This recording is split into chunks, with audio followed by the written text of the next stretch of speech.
काय दिवसभर तुम्ही आळसी फील करता? किंवा दिवसभर तुम्हाला असं वाटतं तुमच्या अंगामध्ये, तुमच्या शरीरामध्ये ताकद नाहीये, एनर्जी नाहीये आणि तुम्ही डल फील करता. काही करण्याची इच्छा होत नाहीये. फक्त आणि फक्त आराम करण्याची, झोपण्याची इच्छा या ठिकाणी होते. शरीरामध्ये एनर्जी नावाचा प्रकार या ठिकाणी आपल्याला जाणवत नाहीये. कशामुळे जाणवत नाहीये? तर त्याचीही कारणं बघूया. आणि हा जो आळशीपणा आहे, जे निस्तेजपणा आहे, तो कसा घालवायचा? तर आज आपण या व्हिडिओमध्ये बघणार आहोत. नमस्कार, मी राजू भाकड तुमचे पुन्हा एकदा स्वागत करतो आपल्या YouTube चॅनलवरती.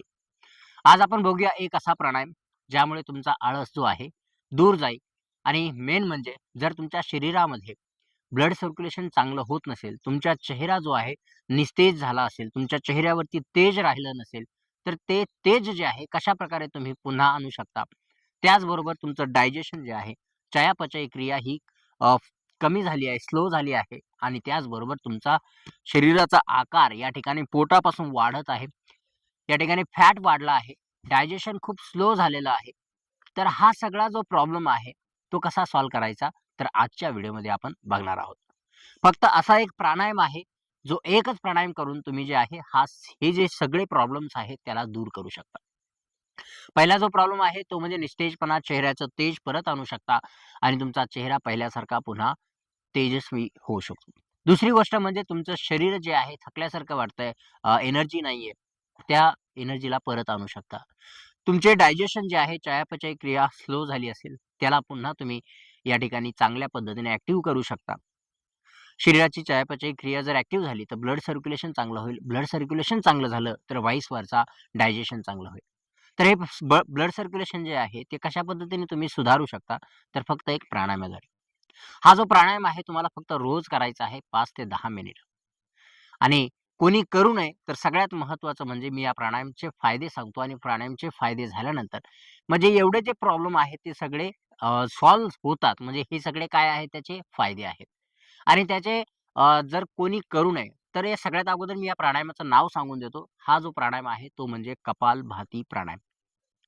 या ठिकाणी कपालभाती प्राणायाम जो आहे, तो या ठिकाणी आपल्या सायनसमधील जो म्युकस आहे, तो काढून टाकतो. ज्यांना सायनसचा प्रॉब्लेम आहे, त्यांच्यासाठी हा जो प्राणायाम आहे, खूप लाभदायक ठरतो. ज्यांना लंग्सचे प्रॉब्लेम असतात, ज्यांना छाती म्हणजे लंग्स ब्राँकायटिस वगैरे असतात, तर ते ब्राँकायटिसचा प्रॉब्लेम आहे. हमेशा सर्दी राहणे, खोकला राहणे किंवा काही ॲलर्जी असणे, हे जे प्रॉब्लेम्स आहेत, या ठिकाणी हे जे प्राणायाम आहे कपालभाती, हा दूर करतो. कपालभातीचं एक महत्त्वाचं काम म्हणजे काय, तर हा बॉडीला डिटॉक्स करतो. बॉडीमधील जे काही मॉर्बिड थिंग्स आहेत, जे काही घाण शरीरामध्ये साचली आहे, ती बाहेर फेकण्यासाठी या ठिकाणी आपल्याला कपालभातीचा उपयोग होऊ शकतो.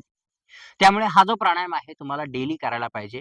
पण पण हा प्राणायाम त्यांनी करू नये ज्यांना हाय बीपीचा त्रास आहे. ज्यांना ज्यांची सर्जरी झालेली आहे हार्टची, ज्यांची पोटाची सर्जरी झालेली आहे, ज्यांना पाठीचा, कमरेचा जसे की लोअर बॅकचा त्रास आहे खूप जास्त आणि ज्यांची सर्जरी झालेली आहे बॅकची किंवा व्हर्टिब्राची किंवा स्पाइनची, त्यांच्यासाठी हा प्राणायाम या ठिकाणी त्यांनी करू नये. पण या ठिकाणी जर तुम्हाला करायचं असेल तर डॉक्टरांच्या सल्ल्याशिवाय तुम्ही करू नका. ज्यांना हाय बीपीचा त्रास आहे त्यांनी सुद्धा हा प्राणायाम जो आहे डॉक्टरांच्या सल्ल्याशिवाय करायचा नाही. तर हा जो प्राणायाम आहे कशा पद्धतीने करायचा, कशाप्रकारे तुम्ही या ठिकाणी हा प्राणायाम केल्यानंतर फायदा घेऊ शकता, ते सगळं आपण या ठिकाणी बघणार आहोत. आणि कोणती वेळ आहे, ज्या वेळेला तुम्ही जर हा प्राणायाम केला, तर तुमचा जो फायदा आहे या प्राणायामाचा तो दुप्पट होतो. तर नमस्कार मंडळींनो, सगळ्यात पहिलं म्हणजे कपालभाती प्राणायाम जे आहे, या ठिकाणी आपल्या शरीरामधील जी काही घाण असेल, ते घाण बाहेर फेकतं. घाण म्हणजे काय, तर जे या ठिकाणी आपल्या शरीराला घातक असतात, ते सगळे पदार्थ जे या ठिकाणी बाहेर फेकले जातात. ज्यावेळेस आपण कपालभाती करतो, त्यावेळेस उत्सर्जन आहे म्हणजे एक्झलेशन जे आहे ते खूप जास्त होतं.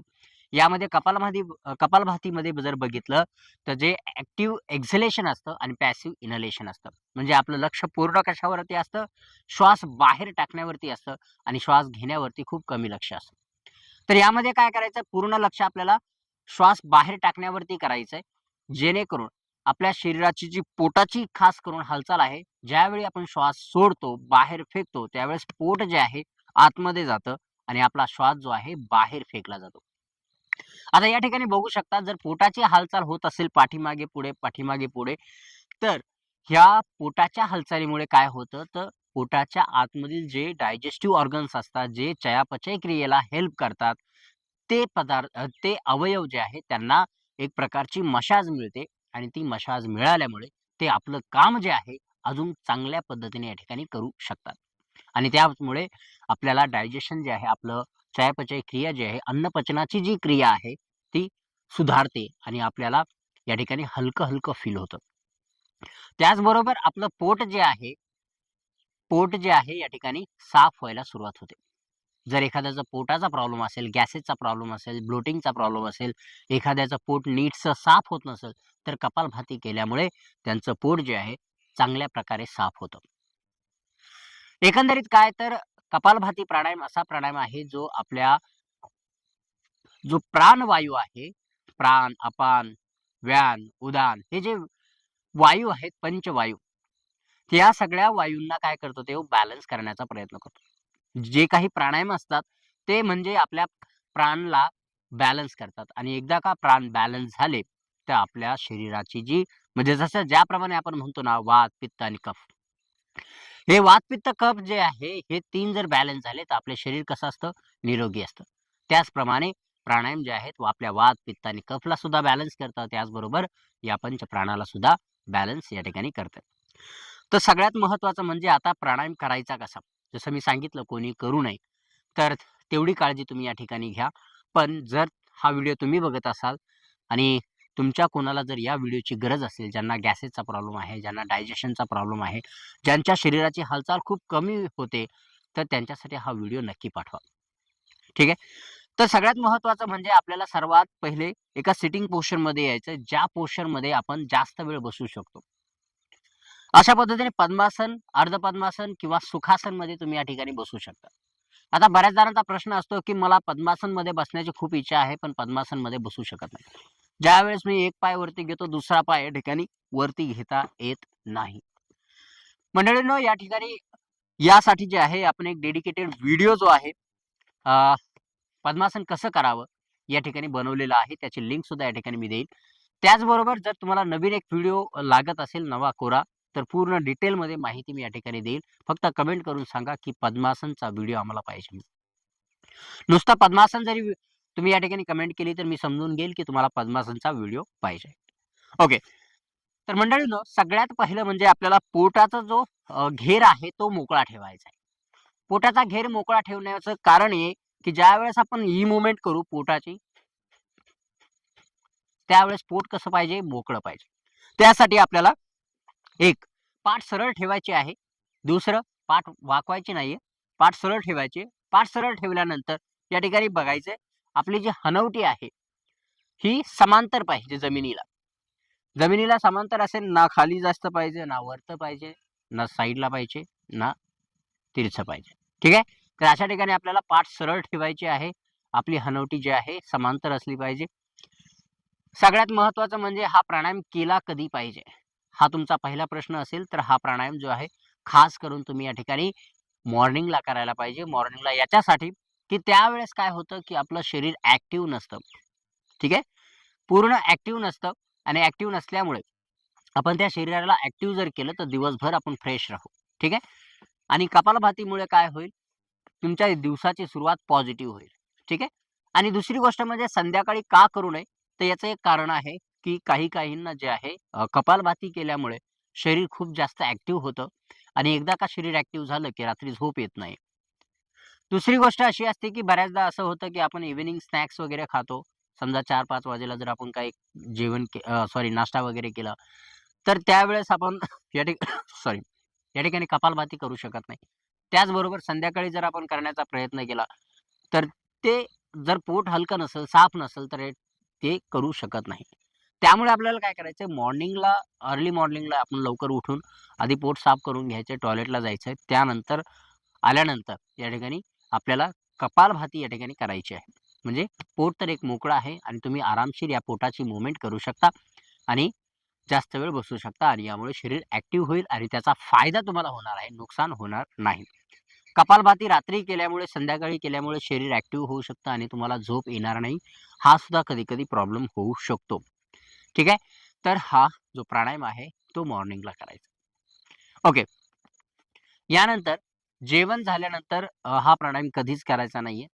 हा तर एक बरोबर आहे. हा एक कॉमन सेन्स आहे. तुमचं पण बरोबर आहे. पण यामध्ये एक लक्ष ठेवायचं आहे, की ज्यावेळी तुम्ही जेवण करता, त्यानंतर हा प्राणायाम करायचा नाही. पण तुम्ही एक जे आसन आहे ते करू शकता, ते म्हणजे वज्रासन. ओके. तर त्या वज्रासन आणि त्या पूर्ण प्रोसेसची मी पूर्ण माहिती पुढच्या व्हिडिओमध्ये देईन. पण आतापर्यंत आपण कपालभातीचं जे बोलतोय, तर कपालभाती या ठिकाणी जेवण झाल्यावर करायची नाहीये. पोट हलकं पाहिजे, मोकळं पाहिजे. ओके. यानंतर कपालभाती करतेवेळी लक्ष ठेवायचं आहे, की आपला श्वास जो आहे आपण तोंडावाटे बाहेर फेकायचा नाहीये, तर नाकाद्वारे बाहेर फेकायचा आहे. जर आपल्याला सर्दी असेल, नाक ब्लॉक असेल सर्दीमुळे, तर सध्या नाही केला तरी चालेल. पण त्या ठिकाणी फोर्स या ठिकाणी करायचा नाहीये. ओके. आता काय करायचंय, आपले जे बोटं आहेत अशा पद्धतीने एकमेकांना अंगठा आणि इंडेक्स फिंगर टच करायचे. बॅक ऑफ द पाल्म्स आपल्या नीज वरती ठेवायचे, गुडघ्यांवरती आणि कपालभाती या ठिकाणी करताना सुरुवातीला हळूच हलकासा श्वास घ्यायचा आहे, थोडासा आणि श्वास सोडतेवेळी आपली जे बेंबीचा भाग आहे, लोअर ॲब्डोमेन आहे, तो जोरात आपल्याकडे खेचायचा आहे.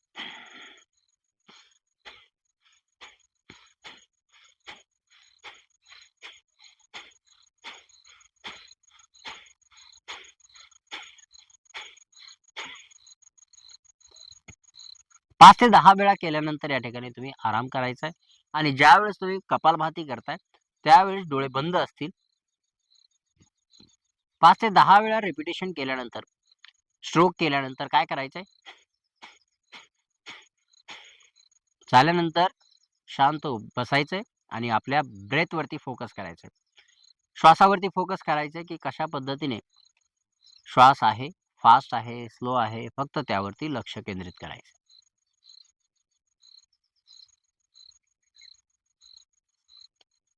जेवढा हा प्राणायाम आपल्या शरीराला ॲक्टिव्हेट करण्यासाठी, ब्रेनला ॲक्टिव्हेट करण्यासाठी फायदेमंद आहे, त्याचबरोबर आपल्याला रिलॅक्स करण्यासाठी जी विचारांची शृंखला आहे, ज्यांना हायपरटेन्शन सॉरी ज्यांना खूप टेन्शन आहे, स्ट्रेस आहे, ज्यांना अँक्साइटी आहे, डिप्रेशन आहे, त्यांना जो हा प्राणायाम दिला, तर त्यांचं काय होतं, जो विचारांची शृंखला सुरू असते, विचार असतात चालू, ते विचार या ठिकाणी ब्रेक होतात आणि ते विचार जे आहे या ठिकाणी कमी होतात आणि ते त्या विचारापासून दूर येऊन या ठिकाणी टेन्शन कमी होतं.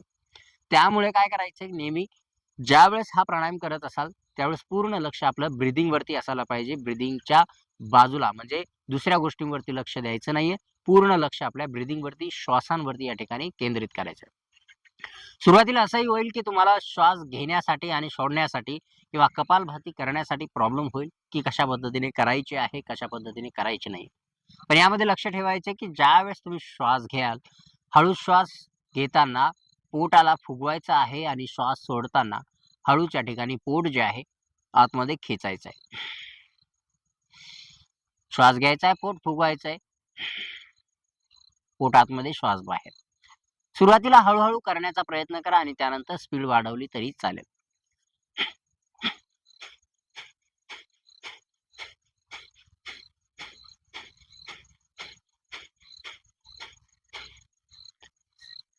ज्याप्रमाणे हा प्राणायाम जो आहे डायजेशनसाठी फायदेमंद आहे, त्याचबरोबर हा जो प्राणायाम आहे आपले वजन कमी करण्यासाठी सुद्धा खूप लाभदायक आहे. त्यामुळे हा प्राणायाम जो आहे तुम्ही रेग्युलर केला तरी चालेल. पण एवढं लक्षात ठेवा कोणी करू नये हे ज्याप्रमाणे मी सांगितलेलं आहे तेवढं लक्षात ठेवा आणि आपल्या डॉक्टरांना जर तुम्हाला काही प्रॉब्लेम असेल तर डॉक्टरांना विचारल्याशिवाय त्यांचा सल्ला घेतल्याशिवाय हा प्राणायाम अजिबात करायचा नाही. यामुळे तुमच्या हार्टबीट्स वाढतात. हाय बीपीचा त्रास असेल तर हा प्राणायाम तुम्ही नक्की टाळावा. तर मंडळींनो भेटूया पुढच्या व्हिडिओमध्ये. तोपर्यंत धन्यवाद. हा व्हिडिओ तुम्हाला कसा वाटला? कपालभातीमध्ये, प्राणायामामध्ये काही तुम्हाला प्रश्न असतील तर तुम्ही नक्की विचारा आणि त्या प्रश्नांची उत्तरं आम्ही नक्कीच तुम्हाला देऊ. धन्यवाद.